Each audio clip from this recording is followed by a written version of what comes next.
चलिए, आप सभी के लिए नमस्कार। और आज फिर हम एक नए वीडियो के साथ, नए लेक्चर के साथ आपके बीच उपस्थित हुए हैं।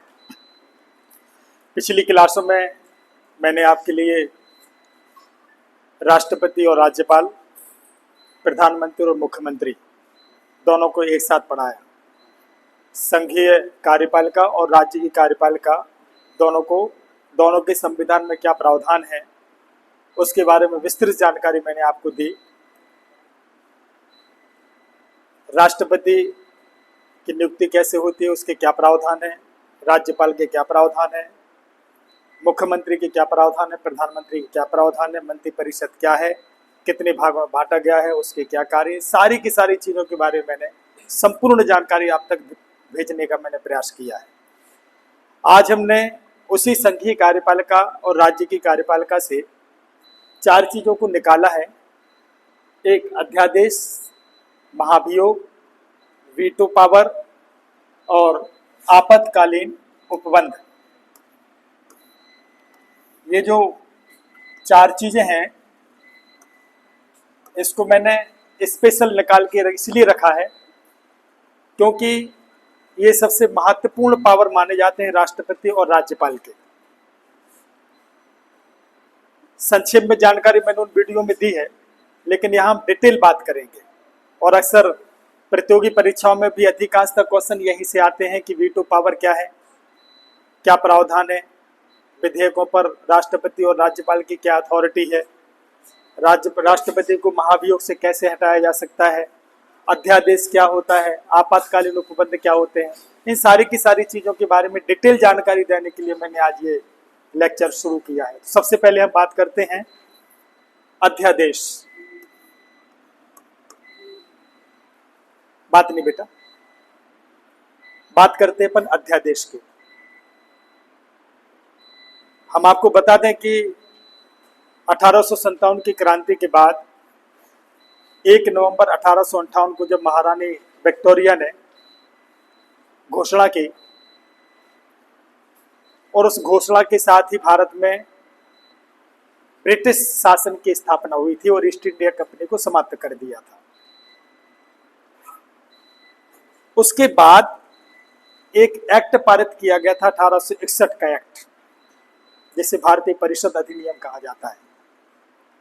उस भारतीय परिषद अधिनियम में पहली बार ब्रिटिश साम्राज्ञी ने, उस समय जो वायसराय थे लॉर्ड कैनिंग, उन्हें अध्यादेश का अधिकार दिया था। पहली बार ब्रिटिश शासनकाल में जो अध्यादेश देने का जो प्रमाण मिलता है वो 1861 के एक्ट में मिलता है। अध्यादेश एक ऐसी शक्ति होती है, एक ऐसा पावर होता है जो समय समय पर राष्ट्रपति भी उपयोग करता है और राज्यपाल भी उपयोग करता है। राष्ट्रपति करता है पूरे देश के लिए संघीय कार्यपालिका के रूप में, और राज्यपाल करता है राज्य कार्यपालिका के रूप में। अनुच्छेद 123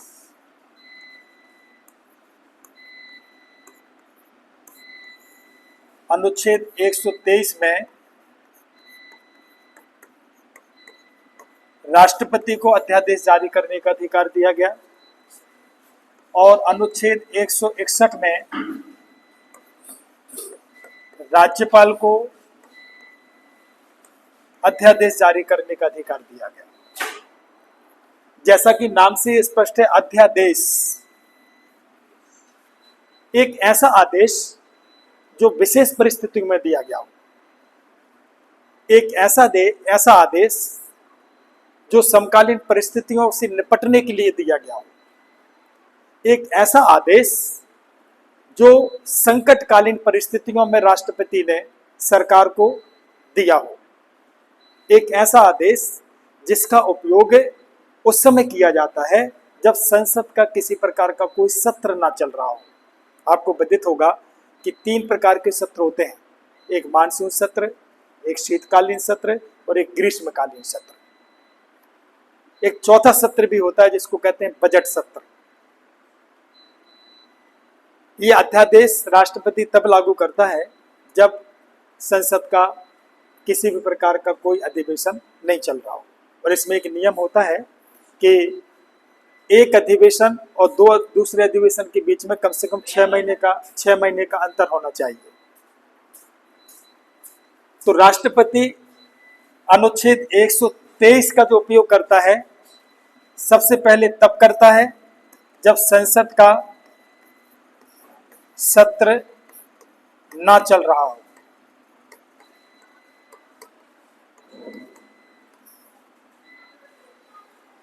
और दूसरा, संकटकालीन परिस्थितियों में। संकटकालीन परिस्थिति मतलब ऐसी कोई परिस्थिति हो कि जहां पर तत्काल किसी आदेश को लागू करने की जरूरत हो। सामान्यतः आपने देखा होगा कि कार्यपालिका के कोई भी आदेश तभी लागू हो पाते हैं जब संसद उसको स्वीकृति देती है। ये एक ऐसा आदेश है जो संसद की विदाउट स्वीकृति के सीधा इंप्लीमेंटेशन करता है, सीधा लागू किया जाता है। तो यहाँ इसे अध्यादेश इसलिए कहा जाता है क्योंकि इसको संसद की स्वीकृति की जरूरत नहीं होती है। अर्थात राष्ट्रपति कभी भी समकालीन परिस्थितियों को देख के उन परिस्थितियों से निपटने के लिए कोई भी आदेश दे सकता है। प्रश्न उठता है कि कौन सी संकट की कालीन की परिस्थितियां, जैसे मान लीजिए हमारे देश में कोई आर्थिक संकट पैदा हो जाए, महामारी आ जाए, किसी आपातकालीन कानून बनाने की जरूरत हो, कोई भी परिस्थिति हो सकती है। डॉक्टर भीमराव अंबेडकर कहा करते थे कि यह अधिकार राष्ट्रपति को उन परिस्थितियों से निपटने का अधिकार देता है जो संकटकालीन होती है, जिसे तत्काल प्रभाव से निपटने की जरूरत होती है। तो इस प्रकार से आर्थिक संकट की परिस्थितियों में, महामारी यदि हमारे यहाँ फैल जाती है, जैसे अभी आपने देखा हो कोरोना आया था, कोरोना के समय में भी, है ना, आपातकालीन परिस्थिति, आपातकालीन कानून की स्थिति में आपको पता होगा कि राष्ट्रपति ने 4 अध्यादेश लागू किए थे 2019 में, एक मुस्लिम एक्ट को लेके। तो वो अध्यादेश ही था, आपातकालीन कानून की उसकी जरूरत थी। हम आपसे पूछना चाहते हैं कि नोटबंदी हुई थी हमारे यहाँ, कब हुई थी नोटबंदी? 2016 में, डेट 8 नवंबर 2016। क्या 8 नवंबर 2016 को प्रधानमंत्री नरेंद्र मोदी ने जो राष्ट्र के नाम संदेश देकर 100, 1500 और 1000 के नोटों को प्रतिबंधित कर दिया था, अवैध कर दिया था, क्या वो अध्यादेश था? क्या वो अध्यादेश था? नहीं, वो अध्यादेश नहीं था। ये जो प्रधानमंत्री ने जो राष्ट्र के नाम संदेश देने के बाद जो 500 और 1000 के नोटों पर प्रतिबंध लगाया था, वो आरबीआई अधिनियम 1934 की धारा 26(2) के तहत लगाया था। वो एक वैधानिक कार्यवाही थी, रिजर्व बैंक की सरकार की कार्यवाही थी। लेकिन 8 नवंबर 2016 के बाद 30 दिसंबर 2016 जब 500 और 1000 के नोटों को जमा कर दिया गया, उसके बाद आगे की कानूनी व्यवस्था बनाने के लिए राष्ट्रपति ने अध्यादेश जारी किया था। तो नोटबंदी अध्यादेश से नहीं हुई थी, लेकिन नोटबंदी के बाद जो सारे के सारे 500 और 1000 के नोटों को कलेक्ट कर लिया गया, उसके बाद की कानूनी व्यवस्था बनाने के लिए राष्ट्रपति ने अध्यादेश जारी किया था, जो 27 फरवरी 2017 को लागू किया गया था। समझ में आया ना? तो वो एक संकटकालीन परिस्थितियां थी, आर्थिक संकट, जिसके कारण राष्ट्रपति ने अध्यादेश जारी किया था।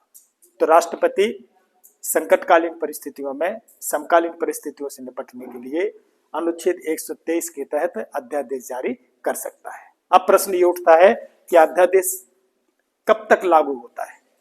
क्या वो संसद की विधि के अकॉर्डिंग ही विधि है? तो राष्ट्रपति के द्वारा जो भी अध्यादेश जारी किया जाता है वो संसद की विधि की तरह ही काम करता है, एक बात। दूसरा बात, जब अध्यादेश लागू कर दिया जाता है तो उसके बाद संसद में स्वीकृति के लिए रखा जाता है। यदि वो संसद की स्वीकृति मिल जाती है तो उसे 6 महीने तक लागू किया जा सकता है, उसकी वैलिडिटी होती है 6 महीने। लेकिन यदि उसे संसद ने स्वीकृति नहीं दी तो मात्र 6 सप्ताह तक उसे लागू होता है, उसके बाद वो स्वतः ही खत्म हो जाता है। अर्थात संक्षेप में यदि समझा जाए तो एक अध्यादेश की जो वैलिडिटी होती है वो होती है 6 महीने, और यदि संसद की स्वीकृति नहीं मिलती है तो उसकी वैलिडिटी होती है मात्र 6 सप्ताह। समझ में आना? ये दो चीजें याद रखना, 6 सप्ताह और 6 महीने। क्लियर ना?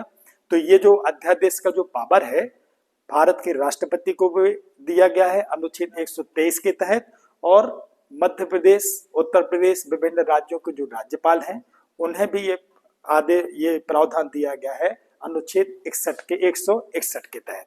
क्लियर ना? तो इसको कहा जाता है अध्यादेश। दूसरे नंबर पर मैंने आपको क्या लिखा है? महाभियोग।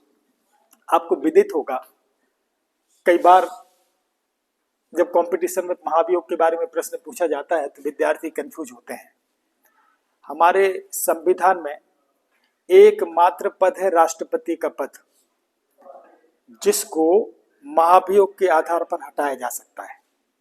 इसके अलावा संविधान में ऐसा कोई भी पद नहीं है जो महाभियोग के आधार पर हटाया जाए। हाँ, एक अंतर होता है कि राष्ट्रपति की महाभियोग की जो प्रक्रिया है उस प्रक्रिया के द्वारा दूसरे पदों पर बैठे हुए लोगों को हटाया जा सकता है। जैसे सुप्रीम कोर्ट का मुख्य न्यायाधीश है, अन्य न्यायाधीश है, उच्च न्यायालय का मुख्य न्यायाधीश है, अन्य न्यायाधीश है ना? इन्हें महाभियोग की प्रक्रिया के आधार पर हटाया जा सकता है, लेकिन महाभियोग से नहीं हटाया जा सकता। अंतर समझ रहे हैं ना आप दोनों चीजों? राष्ट्रपति के ऊपर महाभियोग लगता है, लेकिन बाकी जो संवैधानिक पदों पर जो प्रमुख बैठे हैं जिनको महाभियोग की प्रक्रिया से हटाया जाता है तो उनको प्रक्रिया अपनाई जाती है, ना कि महाभियोग। अर्थात हमारे देश में राष्ट्रपति एकमात्र ऐसा पद है जिसको सिर्फ महाभियोग के आधार पर हटाया जा सकता है। ठीक है, क्योंकि लाइट चली गई तो ये तो चल ही नहीं रहा है, ऐसे बढ़ते हैं। तो राष्ट्रपति को महाभियोग से हटाने की प्रक्रिया का जो उल्लेख किया गया है संविधान में वो अनुच्छेद 61 में किया गया है। ठीक है, कौन सा अनुच्छेद? अनुच्छेद 61। ठीक है, महाभियोग के प्रस्ताव को संसद के किसी भी सदन में लाया जा सकता है। आप लोकसभा में भी ला सकते हैं और राज्यसभा में भी ला सकते हैं। क्लियर? इसके लिए शर्त होती है कि जब महाभियोग का प्रस्ताव किसी भी सदन में लाया जाता है तो उसके लिए कम से कम 1/4 सदस्यों के हस्ताक्षर होना चाहिए। कितने? 1/4। समझ में आना? जब तक 1/4 सदस्य उसमें हस्ताक्षर नहीं होंगे तब तक उस प्रस्ताव को वैलिड नहीं माना जाएगा। दूसरी बात, जब ये प्रस्ताव सदन में पेश किया जाता है तो उसके 14 दिन पहले इसकी सूचना राष्ट्रपति को दी जाती है। और तीसरी जो बात महत्वपूर्ण है कि जिस सदन में इस महाभियोग प्रस्ताव को प्रस्तुत किया गया है उस सदन से 2/3 बहुमत से पास होना चाहिए। कितने बहुमत से? 2/3 बहुमत से। अब यहां प्रश्न फिर उठता है कि 2/3 बहुमत किसका? उपस्थित सदस्यों का, मतदान करने वाले सदस्यों का, या सदन की कुल सदस्य संख्या का 2/3 बहुमत? तो आप ये ध्यान रखिएगा कि सदन की कुल सदस्य संख्या का 2/3 बहुमत, ना मतदान ना उपस्थित। समझ में आना? इस प्रकार से 2/3 बहुमत से यदि किसी सदन में पास हो जाता है तो उसे दूसरे सदन में भेजा जाता है। वहां से भी यदि 2/3 बहुमत से पास हो जाता है तो उसी क्षण राष्ट्रपति को अपने पद से त्यागपत्र देना पड़ता है। क्लियर ना? राष्ट्रपति को भी अपना पक्ष रखने के लिए आमंत्रित किया जा सकता है। वो चाहे तो अपना पक्ष रख सकता है, लेकिन उसके ऊपर बाध्यता नहीं। आप उसे दबाव नहीं डाल सकते कि वो अपना पक्ष रखने के लिए आए। समझ में आना? तो राष्ट्रपति को कदाचार के आधार पर, संविधान के खिलाफ यदि कोई आचरण करता है तो उसके आधार पर महाभियोग की प्रक्रिया से महाभियोग लगाकर हम अपने देश के राष्ट्रपति को 5 साल के पहले भी पद से अलग कर सकते हैं। क्लियर? संयोग से सौभाग्य कहना चाहिए कि अभी तक हमारे देश में किसी भी राष्ट्रपति के खिलाफ अभी तक कोई महाभियोग नहीं लगाया गया। क्लियर? चलिए, तीसरा जो पॉइंट है वीटो पावर, जिसको कहा जाता है निषेधाधिकार। निषेधाधिकार का मतलब होता है संघ में और राज्य में कि जब संसद के द्वारा किसी विधेयक को पास कर दिया जाता है तो वो कानून का रूप तभी ले पाता है जब राष्ट्रपति उस पर हस्ताक्षर करे। क्लियर? वैसी ही स्थिति राज्य में है कि राज्य विधानसभा के द्वारा या विधान परिषद दोनों के द्वारा जब कोई विधेयक पास कर दिया जाता है तो उसके बाद उसे राज्यपाल के पास भेजा जाता है।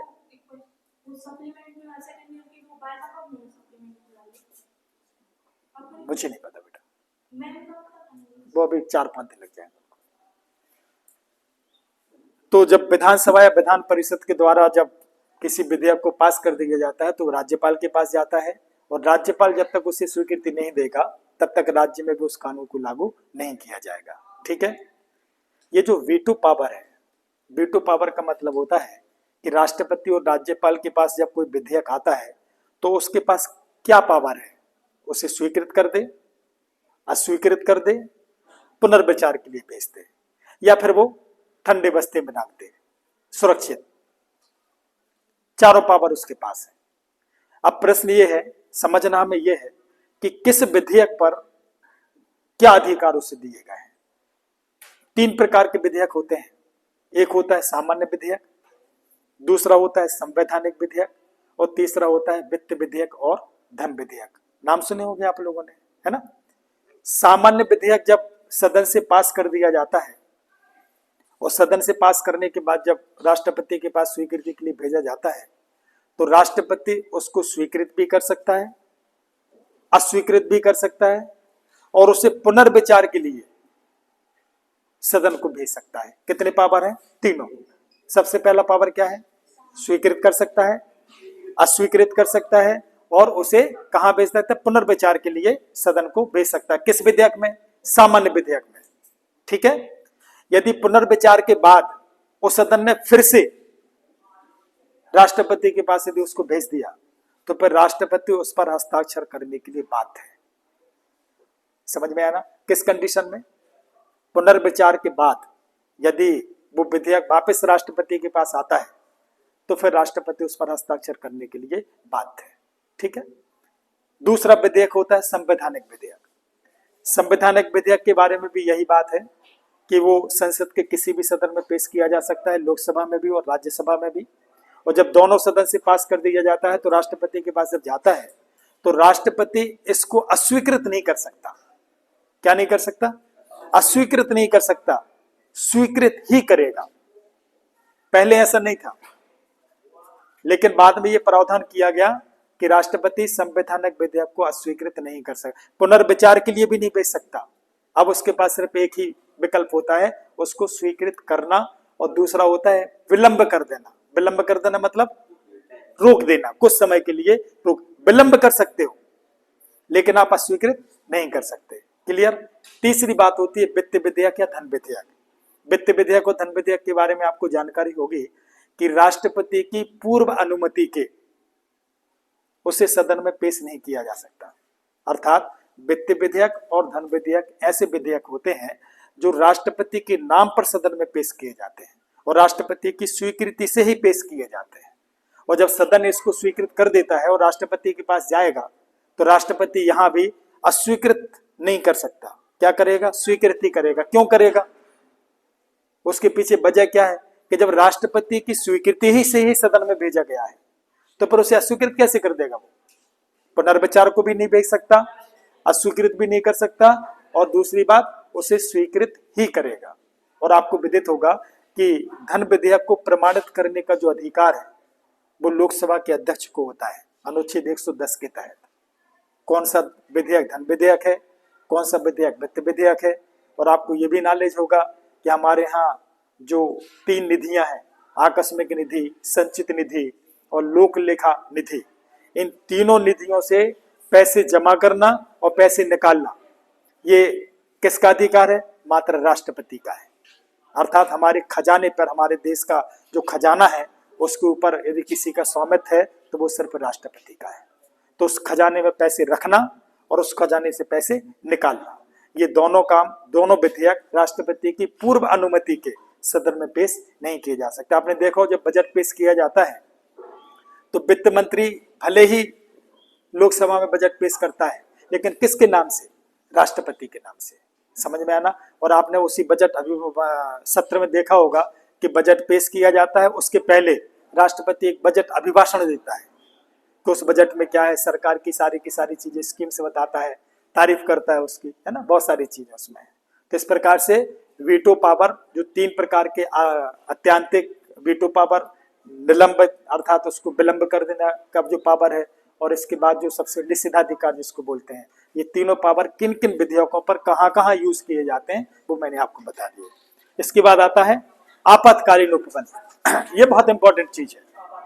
आपातकालीन आपातकालीन जो उपबंध है वो सिर्फ राष्ट्रपति को दिए गए हैं, राज्यपाल को नहीं दिए गए। ध्यान रखना, किसको दिए गए हैं? मात्र राष्ट्रपति को दिए गए हैं, राज्यपाल को नहीं दिए गए हैं। राष्ट्रपति को दिए गए हैं मतलब राष्ट्रपति को अधिकार है कि जब हमारे देश में कभी ऐसी कोई विकट परिस्थितियां पैदा हो जाए या ऐसी कोई परिस्थितियां पैदा हो जाए संकटकालीन जिसको अपन कहते हैं, तो उससे निपटने के लिए राष्ट्रपति शासन व्यवस्था को अपने हाथ में ले लेता है। तो इस प्रकार से भारतीय संविधान में 3 प्रावधान किए गए हैं। सबसे पहला अनुच्छेद 352, अनुच्छेद 352 जिसके बारे में कहा जाता है राष्ट्रीय आपातकाल की घोषणा। राष्ट्रपति को अधिकार है कि जब हमारे देश में कोई राष्ट्रीय आपातकाल की परिस्थितियां बन जाती हैं तो उससे निपटने के लिए राष्ट्रपति अनुच्छेद 352 का उपयोग कर सकता है। अब वो परिस्थितियां कब होती हैं? वो 3 प्रकार की परिस्थितियां होती हैं। सबसे पहला युद्ध, दूसरा बाहरी आक्रमण, और तीसरा होता है आंतरिक अशांति। अब इसको शब्द को अलग कर दिया 44वें संविधान संशोधन के द्वारा, इसको जोड़ दिया सशस्त्र विद्रोह। 3 कंडीशन। सबसे पहली जो कंडीशन है वो है युद्ध की कंडीशन, दूसरा आक्रमण की स्थिति, और तीसरा सशस्त्र विद्रोह। युद्ध का मतलब क्या होता है? युद्ध और बाहरी आक्रमण में क्या अंतर है? आपको लग रहा होगा एक जैसी चीज है, लेकिन दोनों अलग अलग है। हाँ, बाहरी आक्रमण मतलब यदि पाकिस्तान ने भारत के ऊपर अटैक कर दिया, चाइना ने भारत के ऊपर अटैक कर दिया, बांग्लादेश ने भारत के ऊपर अटैक कर दिया, तो इसको क्या कहेंगे अपन? बाहरी आक्रमण। और युद्ध जब हम किसी के ऊपर आक्रमण करें तो वो क्या हो जाएगा? युद्ध हो जाएगा। और सशस्त्र विद्रोह मतलब 2 या 2 से अधिक राज्यों के बीच में कोई गृह युद्ध की स्थिति निर्मित हो जाए, सशस्त्र विद्रोह हो जाए, अशांति पैदा हो जाए, सांप्रदायिकता फैल जाए, तो उस स्थिति से निपटने के लिए भी अनुच्छेद 352 का राष्ट्रपति उपयोग कर सकता है। ठीक है, सबसे पहले हम बात करते हैं 352 के राष्ट्रीय आपातकाल। अभी तक 3 बार राष्ट्रीय आपातकाल की घोषणा की जा चुकी है। सबसे पहले की गई थी 1962 में, जब भारत और चीन के बीच में युद्ध हुआ था। ठीक है, 26 अक्टूबर 1962 से लेकर 10 जनवरी 1968 तक, डेट याद रखना, 26 अक्टूबर से 1962 से लेकर 10 जनवरी 1968 तक फर्स्ट आपातकाल की घोषणा की गई थी। ये कब की गई थी? जब चाइना ने भारत के ऊपर अटैक किया था। ठीक है, इसको अपन कह सकते हैं बाहरी आक्रमण की वजह से, विदेशी आक्रमण की वजह से। ठीक है, दूसरी जो घोषणा की गई थी वो 1971 में की गई थी, जब भारत और पाकिस्तान के बीच में युद्ध हुआ था। 3 दिसंबर 1971 से 21 मार्च 1977 तक आपातकाल की घोषणा की गई थी। ठीक है, 3 दिसंबर 1971 से लेकर 21 मार्च 1977 तक ये दूसरे आपातकाल की घोषणा थी। ये भी बाहरी आक्रमण की वजह से थी। इस समय हमारे देश की जो प्रधानमंत्री थी वो श्रीमती इंदिरा गांधी थी, और शायद राष्ट्रपति उस समय थे कौन थे राष्ट्रपति, याद नहीं, अभी आ जाएगा तो बता देंगे। और तीसरी जो कंडीशन थी, तीसरी बार जो आपातकाल की घोषणा की गई वो 25 जून 1975, 25 जून 1975। 25 जून 1975 से लेकर 21 मार्च 1977 तक। ठीक है। और ये जो तीसरी जो आपातकाल की घोषणा थी वो आंतरिक अशांति की वजह से थी, ना तो कोई युद्ध था और ना कोई बाहरी आक्रमण था। क्लियर ना। ये श्रीमती इंदिरा गांधी ने इसको लगाया था। इस समय राष्ट्रपति फखरुद्दीन अली अहमद थे और प्रधानमंत्री हमारे देश की क्या बोलते हैं, इंदिरा गांधी थे। ठीक है। और वो जो पहला लगाया गया था उस समय राष्ट्रपति थे बीबी गिरी और प्रधानमंत्री थे आपके पंडित जवाहरलाल नेहरू। ठीक है। चलिए, तो इस प्रकार से अभी तक 3 बार इस आर्टिकल का उपयोग किया जा चुका है। अब हम बात करते हैं 352 की। 352 जो है इसको कहा जाता है राष्ट्रपति शासन।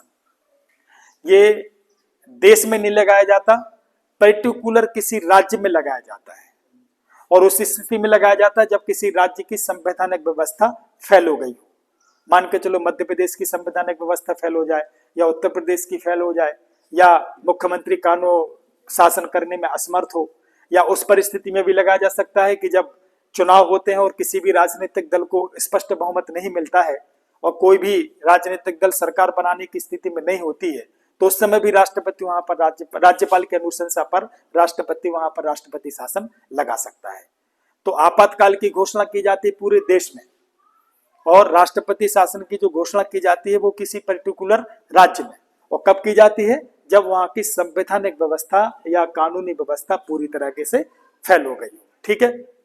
प्रश्न उठता है कि सबसे पहले देश में राष्ट्रपति शासन किस प्रदेश में लगाया गया था? बता सकते हैं आप? नहीं, केरल में 1959 में सबसे पहली बार केरल में राष्ट्रपति शासन लगाया गया था। उस समय केरल में साम्यवाद की सरकार थी। EMS नंबूदरीपाद वहां के मुख्यमंत्री थे और वहां पर राष्ट्रपति शासन लगाया गया था। ठीक है। अभी तक लगभग कितने बार राष्ट्रपति शासन लग चुका है आजादी के बाद से लेकर अभी तक? लगभग 134 बार, 134। कितने बार? 134 बार। ठीक है। सबसे ज्यादा किस प्रदेश में राष्ट्रपति शासन लगा अभी तक? 10 बार उत्तर प्रदेश में। ठीक। कहां पर लगा अभी तक सबसे ज्यादा? उत्तर प्रदेश में। एक मणिपुर का भी कई बार नाम आता है कि मणिपुर में भी 10 बार हो चुका है। कहीं कहीं 10 उत्तर प्रदेश का मिलता है, कहीं कहीं मणिपुर का भी नाम आता है। ठीक है। अच्छा, इसके बाद बिहार में लगभग 8 बार लग चुका है। और मध्य प्रदेश में कितने बार लग चुका? नहीं, मध्य प्रदेश में अभी तक 3 बार लगा हुआ है। एक बार लगा था 1977 में जब श्यामाचरण शुक्ल हमारे मध्य प्रदेश के मुख्यमंत्री हुआ करते थे, और 2 बार लगा है। एक लगा था 1980 में और एक लगा था 1992 में जब बाबरी मस्जिद कांड हुआ था। उस समय हमारे प्रदेश के जो मुख्यमंत्री थे सुंदरलाल पटवा हुआ करते थे, है ना। और 1980 में भी जब लगा था तो उस समय भी सुंदरलाल पटवा ही हमारे मध्य प्रदेश के मुख्यमंत्री थे। क्लियर। तो इस प्रकार से 356 जो है वो एक राष्ट्रपति शासन है जो पर्टिकुलर किसी राज्य में लगाया जा सकता है। आप बता सकते हैं वर्तमान में अभी रिसेंटली कहां पर राष्ट्रपति शासन लगा हुआ है हमारे देश में? किस प्रदेश में?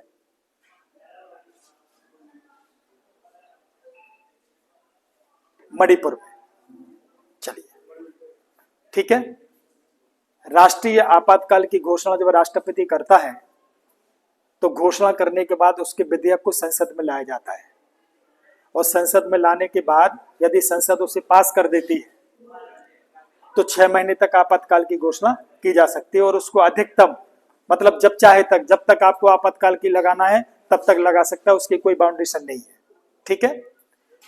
लेकिन जो राष्ट्रपति शासन है, जब राज्यपाल की अनुशंसा पर राष्ट्रपति लगाता है तो 2 महीने के अंदर उसे संसद में लाया जाता है। संसद पास करती है और पास कर देती है तो उसकी वैलिडिटी 6 महीने तक राष्ट्रपति शासन लगा जा सकता है। और दूसरी बात, यदि संसद ने पास कर दिया तो 1 साल तक हो सकता है, 6 महीने और बढ़ा दो, और अधिकतम 3 वर्ष तक, 3 साल तक किसी भी प्रदेश में राष्ट्रपति शासन लगाया जा सकता है। ठीक है। इसके बाद जो अंतिम जो अनुच्छेद है, अनुच्छेद 360 आर्थिक आपातकाल की घोषणा की जाती है। आर्थिक आपातकाल मतलब जब हमारे देश में अर्थव्यवस्था पटरी से उतर गई हो, अर्थव्यवस्था की स्थिति खराब हो, आर्थिक संकट पैदा हो गया हो, ऐसी परिस्थितियों में राष्ट्रपति अनुच्छेद 356 का उपयोग करके पूरे देश में आर्थिक आपातकाल की घोषणा कर सकता है। प्रश्न ये उठता है कि अभी तक कितने बार भारत में आर्थिक आपातकाल की घोषणा हो चुकी है? हमारे देश में राष्ट्रपति कितने बार 356 व 360 का उपयोग कर चुका अभी तक? बता सकता है कोई?